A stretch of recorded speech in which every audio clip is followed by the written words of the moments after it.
I'll be warm, dread alone, all life halfway. I'll be you leave, we die long, a life of tears. Down in Shreveport, Louisiana, not long ago, I was down there preaching in a tent meeting. I followed Billy Graham out to the baseball stadium, and there was an old colored brother down there, and he was a great old preacher, a good old soul, and he had an old man in his church by the name, his name was Gabriel, but we kind of called him Gabe because of short. And he never would line up with the church.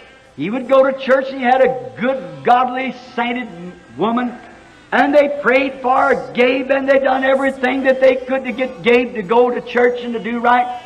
But he just wouldn't do it. But he liked to go hunting, and one day him and the pastor was out hunting one Saturday afternoon, and old Gabe was a poor shot. He couldn't hit nothing. But when he was coming in that afternoon, him and the pastor were just simply loaded with all the game they could pack. Birds and rabbits and squirrels. And they was coming along an old familiar pathway that they had traveled many times. And the Saturday afternoon sun was setting in the west. And the pastor leading the way with his gun across his shoulders and the game hanging over both of them, walking along there. And he noticed as he looked back, Gabe kept looking back over his shoulder towards the setting of the sun. The pastor wasn't very much alarmed about it. So he just walked on, and after a while, a great big dark hand laid upon his shoulder. And he turned around to look at Gabe, and the tears were just rolling off his big dark cheeks.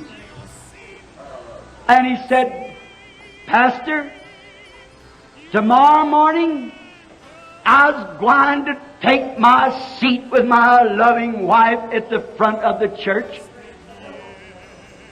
And I want you to baptize me into Christian baptism. And there I will remain until Jesus calls me home." He turned and looked towards the sun again. He said, "Gabe, you know I appreciate that." He said, "I want to ask you something." He said, "What sermon did I preach that caused you to turn? Or what hymn did the choir sing that caused you to turn and make this decision for Christ?" He said, "Pastor, I appreciate every sermon you ever preached to me. I appreciate every prayer that the saints ever prayed for me, and the hymns that the choir sang. But," said, "you know, that wasn't what done it." So I looked back at that sun, and I realized my sun's setting too. He said, "Then I looked hanging all over me at the game."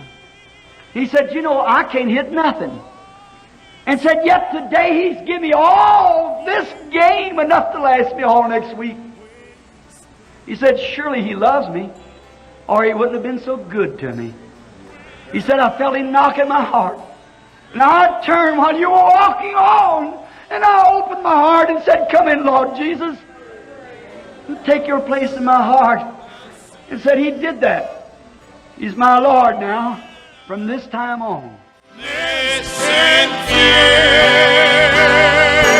please, turn around,